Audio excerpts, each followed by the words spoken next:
We finished Shabbos Mevarchim. It's proper to say Tilim with a tzibur and all that. Okay, next dinim apply to what's called Erev Rosh Chodesh, the day right before Rosh Chodesh. Now, Erev Rosh Chodesh is called in halacha Yom Kippur Katan, a mini Yom Kippur. Why is it a mini Yom Kippur? Because it's the last day of the month. And ideally, a person has to make a reckoning of the previous month, what they did, what they should have done, and how next month is going to be better. So in fact, many people have a minhag. It's not the minhag by us, but many people have a minhag. They fast out of Rosh Chodesh. It's like a mini Yom Kippur. Mini Yom Kippur you fast. But we don't. There's an inyan, by the way, of going, according to Kabbalah, there's a very big inyan of going to Kvarim, of Kivrei Tzadikim, on Erev Rosh Chodesh and on the 15th of the month. Those are 2 days. It says in Kabbalah you're supposed to go to the oil, to Kivrei Tzadikim. But it's interesting, in the earlier years, I mean even through the Lamids even, the Rebbe would go twice a month to the oil. Generally speaking, I mean, there was a special day, Yom HaPagah, special Chassidic holiday, whatever. But he would go twice a month, Erev Rosh Chodesh and Tezvav. That was a given. Later years, he ended up going much, much more often than he did in the earlier years. But in the early years, he always went to the oil, the Erev Rosh Chodesh and the 15th of the month. That's according to Kabbalah. Literally was a 10? Literally it was a 10? Ohel means, yeah, but it actually refers to a grave of tzaddikim that have a monument around it. That's called the oil. Okay, now Mincha Erev Rosh Chodesh, because already the next night, that night is Rosh Chodesh, so you already don't say Tachnun, Erev Rosh Chodesh at Mincha. Just so you don't say Tachnun Friday afternoon at Mincha, because the aura of Shabbos already comes in at midday. So the same thing with Rosh Chodesh. Now if, let's say, Rosh Chodesh would be Sunday, like this coming up with Rosh Chodesh Kislev is Sunday and Monday, then the Mincha of Shabbos, you don't say Tzidkoscha. Because you'd say Tzidkoscha of Shabbos afternoon. In the day, if it would be during the weekday, you'd say Tachnun. So you wouldn't say Tzidkoscha. The Haftarah of Shabbos Erev Rosh Chodesh is a special Haftarah called Mochar Chodesh. There's a Haftarah special for Shabbos Rosh Chodesh. That means when Shabbos falls, Rosh Chodesh falls out on Shabbos, you don't read the regular Haftarah of the week, you read the special Shabbos Rosh Chodesh Haftarah. Koyam Hashem Hashemayim Kisi. Then if it's Erev Rosh Chodesh, like this year, this coming month of Kislev, Rosh Chodesh is Sunday and Monday, so then Shabbos and Shul, at the Haftarah, everybody reads, this is universal, you read the Haftarah of Mochar Chodesh. If Shabbos is Rosh Chodesh and Sunday is Rosh Chodesh, so our custom is we say the Haftarah of Rosh Chodesh and we add the first and last pasuk of Mochar Chodesh. But it says in Minhagim that when you do Shnai Mikveh Echad Targum, Friday you do the Parsha twice with the uncles like we learned, and you also say the Haftarah, so then you say both Haftarahs. You say the Haftarah of, if it would have been a regular Shabbos, and the Haftarah that you're going to be reciting in Shul. So you say both of them because each that's still connected to the Parsha. Okay, yeah, we said that. Okay, next. It's Shabbos, Rosh Chodesh, and Mochar Chodesh. Yeah. We say one Haftarah and we say two psukim. Do you say by Mara said the whole Haftarah or just It's mashma, you say the whole thing. If the Lord's side falls on Friday, do we celebrate or commemorate on Thursday or Shabbat? Shabbat before or Shabbat after, you mean? No. Yard site, somebody passes away, right? A relative passes away. You're supposed to get an aliyah the Shabbos before, not after. Shabbos before. If it's also a day of Kriya, then you have an obligation to get an aliyah on let's say it's Thursday, right?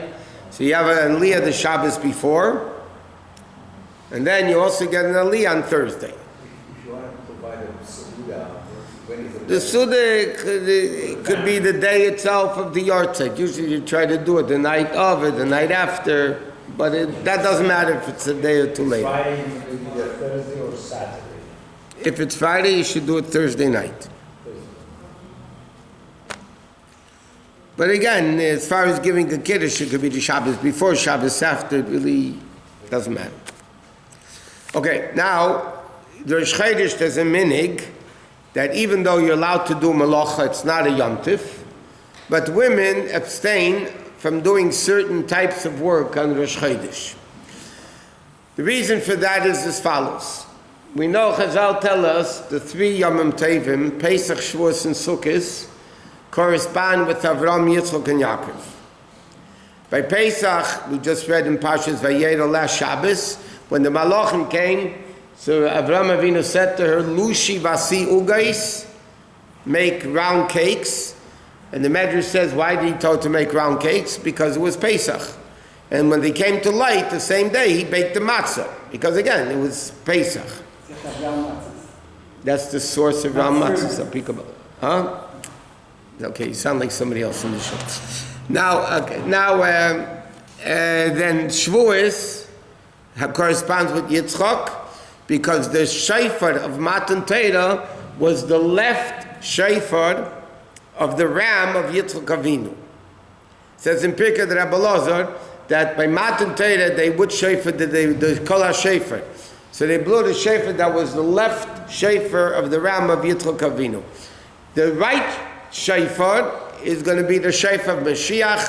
You talk about Yemo, you talk about shofar Gadol. That's what it says in Medrash. Pirkei the Rabbi Lazar, that refers to the right shofar of. Okay, so Yaakov Avinu is Sukkos because it says in Parshas Vayishlach Mikneu Asa Sukkos. He made Sukkos for his cattle. So you see, Pesach, Shavuos, and Sukkos correspond with the 3 Shvat, 3 Avis. Then you have the 12 Rosh Chodeshim. It says in the Medrash correspond with the 12 Shvatim. When you have a leap year, so it's the 13th month, that corresponds with Levi. Because normally Levi is not counted because Menashe and Ephraim are counted. But in the leap year, you have Menashe and Ephraim and Levi, so the Rosh Chodeshim basically correspond with the 12 Shvatim. So what happened is, when the Jews sinned in the Egel, everybody except Levi sinned. Everybody, except the women, didn't sin. So Hashem took away the Yom Tov of Rosh. This is all in Medrash. That Hashem took away the Yom Tov of Rosh Chodesh from the men, and He gave it to the women. So therefore, women have a connection to Rosh Chodesh. Besides their cycle, their body cycles is based on the lunar month. There's a lot of issues that women are malchus. It's a lot of issues. In fact, when we get to Kiddush Levana, it's interesting, the Magen Avram brings down from the Shlar Kodesh that women don't do Kiddush Levana. Not that, you have a lot of mitzvahs women don't have to do, but they do it. Kiddush Levana, it says they shouldn't do it. Huh? So it says, why? Because the Rosh Chodesh is Miyat HaYareach. In other words, I have to let me say a few more things. Rosh Chodesh, it says in Parshas Pinchas, in the Kriya we read on Rosh Chodesh, Usir Izem Echad L'chatos. They had to bring a sin offering, a communal sin offering on Rosh Chodesh. So Rashi in Chumash says that there's 2 things. Number 1, what was the communal sin offering? For people that were Tamei and didn't know they were Tamei and went into the Beis HaMikdash. If they knew they were Tamei, then it's a whole different story. You have to bring a korban. But what happened? There were Jews that were Tamei. They didn't know they were Tamei, and they went into the Beis HaMikdash. So this communal sin offering forgave the Jews that went into the Beis HaMikdash when they were Tamei. Then Rashi quotes in Medrash, the Medrash says that what is the sin offering of Rosh Chodesh? Hashem said, bring a korban chatas for me. I did something wrong. Kaviyachal, Hashem said, Al shemiyadati aseyareach. I lessened the moon. I lessened the moon. Because it says in the beginning of Chumash, and Yom Revi, Vayas Hashem Elokim Shnei HaMa'oros HaGedolim. He made the 2 big luminaries, And right away the pasuk says, "Es hamor hagodel memshelas hayom, v'es hamor hakotein lememshelas halayla," and then Beis HaKechavim. So it says, so the Medrash asked, 1 minute. Rashi says this in the beginning of Chumash also. Hashem says he made the two big luminaries, and right away it says big and small. So the Medrash says that the moon came with a complaint to Hashem. The moon said, you can't have two kings equal power. Sun and the moon with both equal powers. The moon said, you can't have two kings. Hashem said, no problem. Hashem lessened the moon. Hashem lessened the moon. So because of that, Hashem says, bring a sin offering for me. I did something bad. What's so bad about the Miyat HaYareach? So it says in Kabbalah that the Miyat HaYareach, the fact that Hashem lessened the moon, was a level of refined evil that existed in the world. You know, lessening something is, relatively speaking, evil. And that allowed, and that was the source of the Chet Eitzadas. Of the Chet Eitzadas. So in Kabbalah it says, Chassidus says a lot about this, but the Miyat HaYareach was the source of the Chet Eitzadas.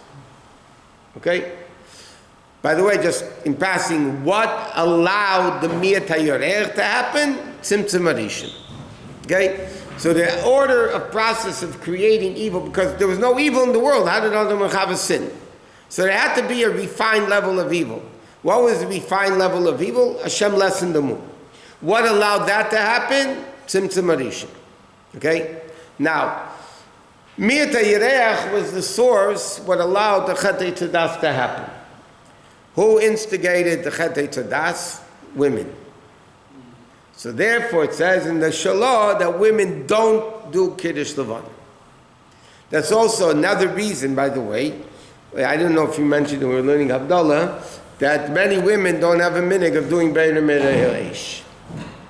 Okay, some of them they smell, but Beit Din, many women have a minhag of doing it, many women don't have a minhag. There's no official Chabad minhag, but generally speaking, Chabad, the women don't do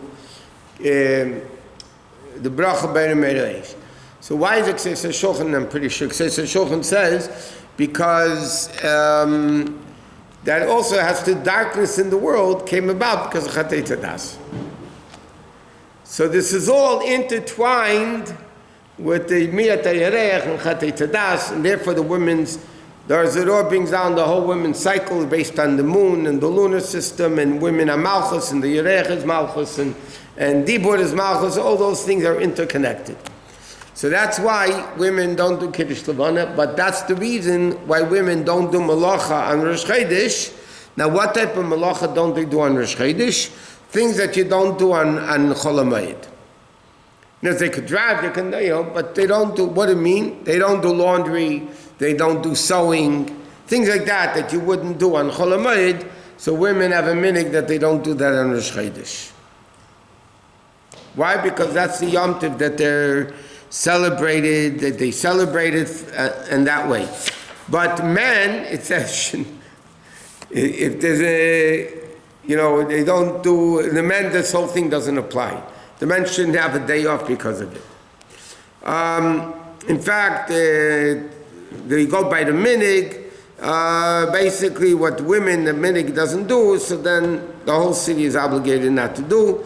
He says if men don't have a minhag not to work, and if they do, it's called minhag buris, a minhag of illiterates. If men don't work, they say, we have a minhag. Men never have a minhag never to work. I'm saying this is minhag buris. It's of a fool, huh? Ignoramuses. So some people say that, like plowing and things like that, they shouldn't do either. But you could do, things like that. So when Rosh Chodesh is 2 days, then the minhag is you don't do it both days. Do they feast on that day? What? Do they feast on that day? It says in halacha you should have a special food, or you have a special meal on Rosh Chodesh, Or these, even Shabbos, it says, when Shabbos is Rosh Chodesh, or Rosh Chodesh falls out on Shabbos, you should have a special dish in honor of Rosh Chodesh. You don't do work that is laborsome. But what if you have a lucrative deal? Then you could. You could do that even on Chol HaMoed also, you could do that. Because it's Dover Ovid. Machad Shin Yisrael Meisum Kim Shibla Gal Teira, Renan Makashim Edot